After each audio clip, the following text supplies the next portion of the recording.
Okay. જય સચ્ચિદાનંદ. જ્યાં જ્યાં ઘર્ષણ થાય છે ત્યાં આગળ પ્રતિક્રમણ કરો એટલે ઘર્ષણ ખલાસ થઈ જાય.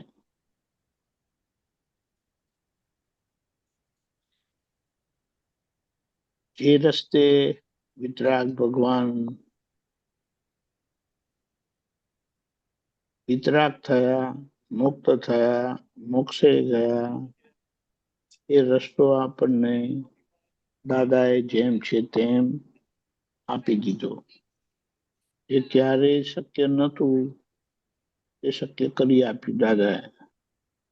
હવે એનો લાભ લેવાનો છે. એટલે આપણે કહે ને, જ્યાં જ્યાં ભૂલ થાય એ ભૂલને સુધારી લેવાની છે. એટલે એ ભૂલ નીકળી જાય. આમાં બીજું કાંઈ નથી, વેરી સિમ્પલ. આપણે કેમ જ્યાં જ્યાં ડાઘ પડેલા છે તે ચોખ્ખા કરી નાખો એટલે એ ભાગ ચોખ્ખો. પણ પહેલા મુખ્ય વસ્તુ જે છે તે જોવાનો ભાગ છે ને, ત્યાં એ જોવામાં ભૂલ ના થવી જોઈએ. એટલે અંદર પ્રજ્ઞા શક્તિ તો દેખાડે છે. ત્યાં આપણને એમ કીધું છે કે તમારો જેટલો નિશ્ચય એટલું પ્રજ્ઞા શક્તિ એ દેખાડેલું તમને દેખાય. તમારો નિશ્ચય નહીં હોય તો તમને ના દેખાય. હવે બોલો, એ નિશ્ચયની આપણી કઈ કચાશ હોતી હશે? કરીને હોતી હશે? કરી That is what. એટલા માટે કીધું કે હવે એને તમે જુઓ. એ બધી ભૂલો જે થયેલી છે તેને આપણે નક્કી રાખીએ કે મારે જોવી છે. દાદા મને શક્તિ આપો. નક્કી કર્યું કે અંદર તરત એ શક્તિ એ ખુલ્લી થઈ જાય અને તરત એનું પરિણામ આપણને આવે. એટલે કે તમને દેખાશે તમારી ભૂલો, અને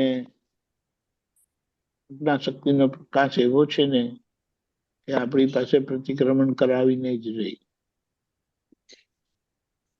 હવે સીધે સીધું છે, પણ આજે છે ને આપણે જોઈએ છે કે નક્કી કર્યું છે કે પ્રતિક્રમણ કરવું છે, તો પ્રતિક્રમણ આ પ્રકૃતિ કરતી નથી.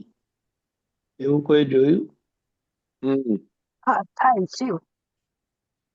એનો મતલબ શું થાય?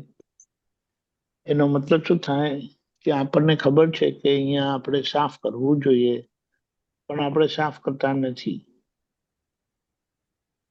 હવે એને દાદાએ પ્રકૃતિ દોષ કીધો, અને પ્રકૃતિ દોષ માંથી નીકળવા માટે એમ કે આપણે નક્કી કરવાનું કે દાદા મને પ્રતિક્રમણ કરવાની શક્તિ આપો. કારણ કે અંદરથી અહંકાર આડો અને અજ્ઞાનનું પરિણામ કેવું હોય, મારી ભૂલ જ નથી તો મારે પ્રતિક્રમણ કરવાની જરૂર શું છે? એટલે કે હું શું કામ સોરી કે હું શું કામ માફી માંગુ? અહીંયા આપણે વાત સમજવાની છે કે આજે આપણને જ્ઞાન મળ્યું ને, જ્ઞાન મળવાથી આપણે જુદા થયા, અને જુદા થયા એટલે જુદા થઈને જોનારા થયા. આપણી અંતરાત્મા દશાની ભૂમિકા બે દ્રષ્ટિની છે. એક દ્રષ્ટિથી નિશ્ચય દ્રષ્ટિથી આપણે જોઈએ, અને વ્યવહાર દ્રષ્ટિથી આપણે કરીએ. નિશ્ચય દ્રષ્ટિથી શું જોઈએ? બે વસ્તુ. એક, ઉકલતા વ્યવહારમાં થતી ભૂલો, એટલે કે જે આપણે જેવું વ્યવસ્થિત લઈને આવેલા છે તે, અને પછી વ્યવહાર દ્રષ્ટિથી એને સરખું કરી લેવું.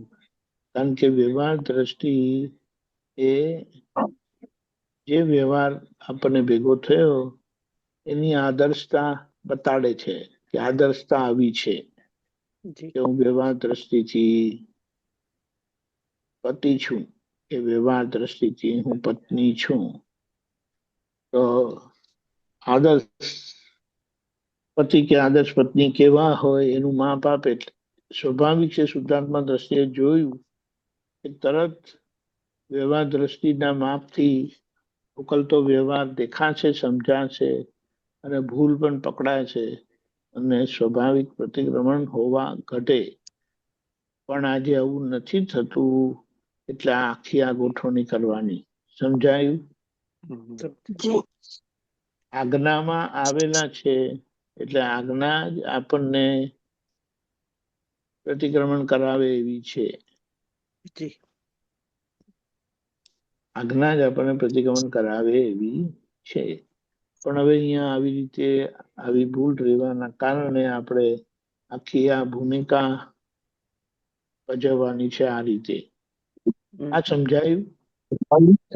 જી એટલે જેમ જેમ એને એમ કહીએ કે આ જે પ્રાપ્ત વ્યવહાર છે મન વચન કાયા, એ મન વચન કાયાનો વ્યવહાર જે આપણને પ્રાપ્ત થયેલો છે તે આગળનું અવસ્થિત અજ્ઞાનમાં બંધાયેલું આ પૂતગલ છે.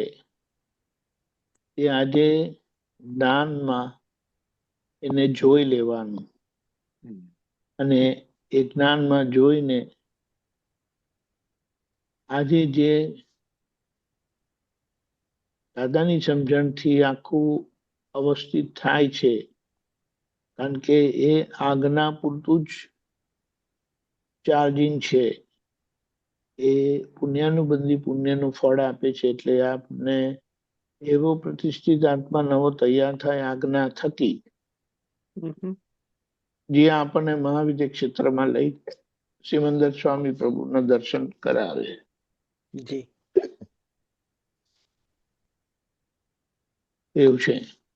એટલે હવે આને આ સમજણે કે કેવી રીતે પ્રતિક્રમણ આજ્ઞામાં આવી જ ગયેલું છે, શુદ્ધો ઉપયોગમાં પ્રતિક્રમણ આવી જ ગયેલું છે.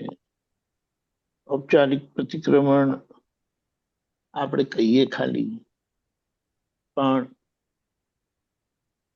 જેમ આપણે કહીએ કે સામે દિવાલ આવી તો કેવા ઉભા રહી જઈએ છે, ના દેખાય તો અથડાય, પણ દિવાલ દેખાય કોઈ અથડાતું નથી. જી આપણે જ્યાં જઈએ ત્યાં દિવાલ ને દિવાલ છે, કોઈ દિવાલ જોડે અથડાતું નથી. પણ માણસો દેખાતા નથી. માણસોની માન્યતા દેખાતી નથી, સમજાતી નથી. જી પોતાની માન્યતાને ઓળખી શકતા નથી. આ બધી અથડામણ થયા કરે છે. જે ઘર્ષણ અને ઘર્ષણથી જે નુકસાન થાય છે, તો દાદાએ આપણને ખૂબ સરસ સમજાવેલું છે કે કેમ કરીને એ બધામાંથી આપણે હવે નીકળી જઈએ જ. એમ કે ઘર્ષણ ના થયું અને અથડામણ ટાળતા જેમને આવડી ગયું એ જ મોક્ષે જાય, એ આપણે જોયેલું છે દાદાનું વચન. બરાબર? જી આવું છે. એટલે દાદા કહે કે તૈયાર છો ને હવે મારી પાછળ પાછળ આવવા? જી જી એ પોતાની રીતે ચાલવું છે. ના દાદાની દાદાની પાસે આપણે કહીએ છીએ દાદા તમારે પૂઠે પૂઠે પગલે પગલે ચાલવું છે, પણ પોતાના પગલા પાડવાની એટલી બધી અંદર એ છે ને કે પછી આજ્ઞા ચૂકી જવાય. કારણ કે અજ્ઞાન એટલે પોતાની મરજીથી ચાલવું. ચાલો રાઈટ રાઈટ એટલે પોતાની મરજીથી ચાલ, કોઈ કહે તો ગમતું નથી, કોઈના કયા પ્રમાણે રહેવું તો ગમતું નથી. સાચી વાત કયા પ્રમાણે એટલે કોઈના અંડરમાં રહેવું પડે ને. ખ્યાલ આવ્યો? બરાબર. જય સચ્ચિદાનંદ. જય જય સચ્ચિદાનંદ. જય જય સચ્ચિદાનંદ.